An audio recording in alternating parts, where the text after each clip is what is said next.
நம்ம இன்னைக்கு வெண்பொங்கல் எப்படி பண்ணுறதுன்னு பார்க்க போகிறோம்.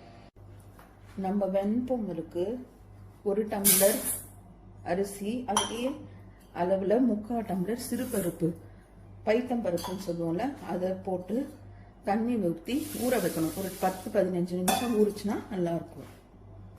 இப்போ நம்ம 5 டம்ளர் தண்ணி, கல் உப்பு அதுக்கு தேவையான அளவு போட்டு கொதிக்க வைக்கணும். கொதித்த உடனே நம்ம அரிசியை கழுவி அதில் போட்டுடலாம். பாருங்க, இப்போ தண்ணி நல்லா கொதிக்க ஆரம்பிச்சிச்சு. இப்போ நம்ம ஊற வச்ச அரிசி, சிறுபருப்பை போடணும்.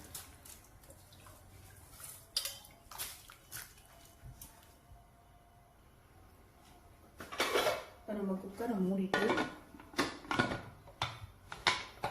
வெயிட் வச்சு 3 விசில் விடலாம். இப்போ நம்ம நெய் ஊற்றி தாளிக்கிறதெல்லாம் போடலாம். ஒரு 3 ஸ்பூன் 4 ஸ்பூன் நெய் ஊற்றினாதான் நல்லா இருக்கும். போட்டு அதில் முந்திரி போட்டு வறுக்கணும்.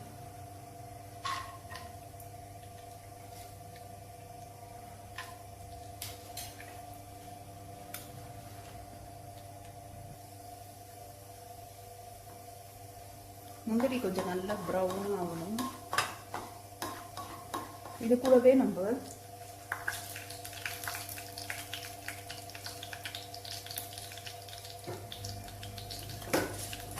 பாருங்க, ஆயிட்டு இருக்கு. ஸ்லோல தான் வச்சிருக்கேன். கொஞ்சம் மிளகு,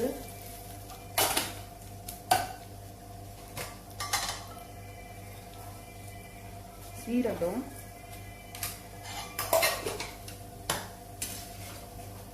இஞ்சி, கருவேப்பிலை இதெல்லாம் போட்டு நல்லா வதக்கிடலாம். நல்லா வெடிக்கிட்டு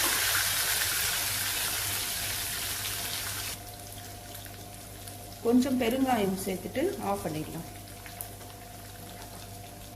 இப்போ குக்கர் 3 விசில் ஃபுல்லாக அடங்கிடுச்சிங்க. பாருங்க, இப்படி தூக்கி போயிட்டா எல்லா விசிலும் போயிட்டு இருக்கு. ஸோ நம்ம திறந்து பார்க்கலாம். பாருங்க, நல்லா வெந்திருக்கு. இதில் நம்ம முந்திரி இதெல்லாம் வதக்கணும்ல, அதெல்லாம் சேர்த்துட்டு கலரி விடலாம்.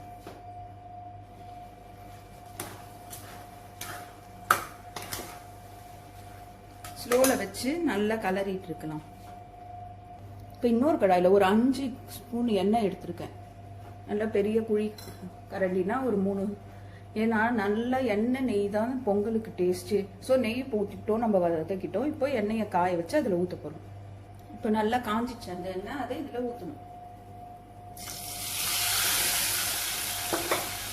ஊற்றி கலக்கிட்டா பொங்கல் ரெடி. கொஞ்சம் நல்லா இதெல்லாம் கொஞ்சம் இது சீக்கிரத்துல இந்த எண்ணெய் நெய்யெல்லாம் அது கூட சேர்ந்துடும். அப்பதான் அந்த டேஸ்டே வரும். நல்லா இப்படி சுருண்டு வருது பாருங்க. இந்த மாதிரி சுருண்டு வரணும். இன்னும் கொஞ்சம் சுருண்டு வந்துடும். பொங்கல் ரெடி. இங்க பாருங்க, நல்லா சுருண்டு வருது இப்படி.